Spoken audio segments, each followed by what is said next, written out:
آج کے ویڈیو میں ایک طالب علم اور ایک بدکارہ کی سچی کہانی بتانے والے ہیں۔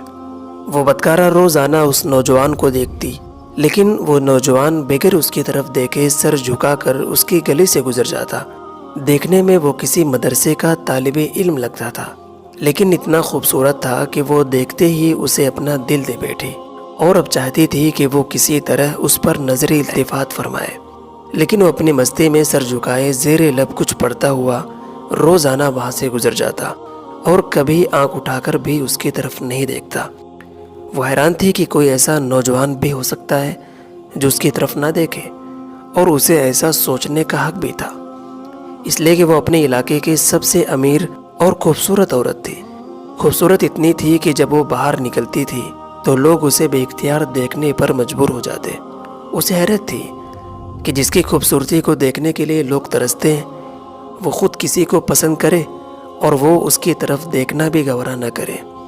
اپنی انا کی شکست اور خوبصورتی کی توہین پر پاگل ہو گئی اور کوئی ایسا منصوبہ سوچنے لگی کہ جس سے وہ نوجوان کو حاصل کر سکے اور اس کا غرور توڑ سکے۔ آخرکار شیطان نے اسے ایک ایسا طریقہ سمجھا دیا کہ جس میں پھنس کر وہ نوجوان اس کی بات مانے بغیر رہ نہیں سکتا تھا۔ چنانچہ اگلے دن جب وہ نوجوان اس کی گلی سے گزر رہا تھا تو ایک عورت اس کے قریب آئی اور کہنے لگی، بیٹا، میری مالکن تم کو بلا رہی ہے۔ نوجوان نے کہا کہ اماں جی، آپ کی مالکن کو مجھ سے کیا کام ہے؟ اس عورت نے کہا کہ بیٹا، اس نے تم سے کوئی مسئلہ پوچھنا ہے، وہ مجبور ہے، خود باہر نہیں آ سکتی۔ چنانچہ نوجوان اس عورت کے ساتھ چلا گیا۔ اس کے وہم و گمان میں بھی نہیں تھا کہ وہ عورت اسے کیوں بلا رہی ہے، اس کا منصوبہ کیا ہے، وہ کیا چاہتی ہے۔ وہ تو اپنی فطرتی سادہ دلی کی وجہ سے اس کی مدد کرنے چلا گیا تھا۔ اس کے ذہن میں تھا کہ شاید کوئی عورت ہے جو اپنی کسی مجبوری کی بنا پر باہر نہیں آ سکتی۔ چنانچہ نوکرانی نے اسے کمرے میں بٹھایا اور انتظار کرنے کو کہہ کر چلی گئی۔ تھوڑی دیر کے بعد کمرے میں وہی عورت آئی جو اسے ہر دن گھر کے باہر دیکھا کرتی تھی۔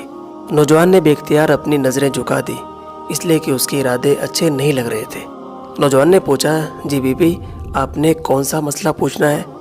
عورت کے چہرے پر ایک شیطانی مسکراہٹ آ گئی۔ اس نے اپنے دل کا حال کھول کر رکھ دیا اور کہا کہ میری سب سے بڑی خواہش یہ ہے کہ میں ایک دفعہ تمہیں حاصل کروں۔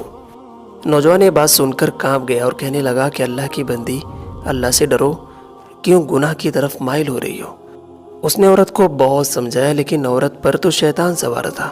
اس نے کہا کہ یا تو تم میری خواہش پوری کرو گے یا پھر میں شور مچاؤں گی کہ تم نے زبردستی میرے گھر میں داخل ہونے کی کوشش کی ہے اور میری عزت پر حملہ کیا ہے۔ نوجوان یہ بات سن کر بہت پریشان ہوا۔ اسے اپنی عزت کسی بھی طرح محفوظ ہوتے دکھائی دے نہیں رہی تھی۔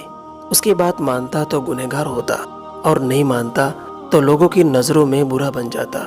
وہ علاقہ جہاں لوگ اس کی شرافت کی مثالیں دیا کرتے تھے، وہاں پر اس قسم کا الزام لگ جائے یہ اسے گوارا نہیں تھا۔ عجیب مصیبت میں پھنس گیا تھا۔ دل ہی دل میں وہ اپنے اللہ کی طرف متوجہ ہوا اور اللہ سے مدد چاہی تو اس کے ذہن میں ایک ترکیب آئی۔ اس نے عورت سے کہا کہ ٹھیک ہے، میں تمہاری خواہش پوری کرنے کے لیے تیار ہوں، لیکن پہلے مجھے بیت الخلاء جانے کی حاجت ہے۔ عورت نے اسے بیت الخلاء جانے کی اجازت دے دی۔ نوجوان نے اندر جا کر ڈھیر ساری غلاظت اپنے جسم پر مل لی اور باہر آ گیا۔ عورت اسے دیکھ کر چلا اٹھی اور کہنے لگی کہ تم نے کیا کیا؟ ظالم، مجھ جیسی حسین طبیعت والی کے سامنے اتنی گندی حالت میں آ گئے، دفع ہو جاؤ، نکل جاؤ میرے گھر سے۔ نوجوان فوراً اس کے گھر سے نکل گیا اور پھر ایک تالاب میں جا کر اپنے آپ کو اور اپنے کپڑوں کو اچھی طرح صاف کیا اور اللہ تعالیٰ کا شکر ادا کرتا ہوا واپس مدرسے چلا گیا۔ نماز کے بعد جب وہ سبق میں بیٹھا تو تھوڑی دیر کے بعد استاد نے کہا کہ آج تو بہت ہی پیاری خوشبو آ رہی ہے، کس طالب علم نے خوشبو لگائی ہے؟ وہ نوجوان سمجھ گیا کہ اس کے جسم سے ابھی بھی بدبو آ رہی ہے اور استاد جی طنز کر رہے ہیں۔ چنانچہ وہ سہم کر بیٹھ گیا اور اس کی آنکھوں سے آنسو جاری ہو گئے۔ تھوڑی دیر کے بعد استاد جی نے پھر پوچھا کہ یہ خوشبو کس نے لگائی ہے، لیکن وہ خاموش رہا۔ آخر استاد نے سب کو ایک ایک کر کے بلانا شروع کیا اور خوشبو سونگھنے لگے۔ جب اس نوجوان کی باری آئی تو وہ بھی سر جھکا کر استاد کے سامنے کھڑا ہو گیا۔ استاد نے اس کے کپڑوں کو سونگھا تو خوشبو اس کے کپڑوں سے آ رہی تھی۔ استاد نے کہا کہ تم بتاتے کیوں نہیں کہ خوشبو تمہارے کپڑے سے آ رہی ہے؟ نوجوان رو پڑا اور کہنے لگا کہ استاد جی، اب اور شرمندہ نہ کریں، مجھے پتا ہے کہ میرے کپڑوں سے بدبو آ رہی ہے، خوشبو نہیں آ رہی ہے، لیکن میں مجبور تھا اور اس نے سارا واقعہ کہہ سنایا۔ استاد نے کہا کہ میں تمہارا مذاق نہیں اڑا رہا ہوں، خدا کی قسم تمہارے کپڑوں سے واقعی ایسی خوشبو آ رہی ہے جو میں نے آج سے پہلے کبھی نہیں دیکھی، اور یقیناً یہ اللہ کی طرف سے کہ تم نے اپنے آپ کو گناہ سے بچانے کے لیے اپنے آپ کو گندگی لگانا پسند تو کر لیا، لیکن اللہ کو ناراض نہیں کیا، تو اللہ نے اس گندگی کو ایک ایسی خوشبو میں بدل دیا جو کہ اس دنیا کی نہیں لگتی۔ کہتے ہیں کہ اس لڑکے کے کپڑے سے ہمیشہ خوشبو آتی رہتی تھی۔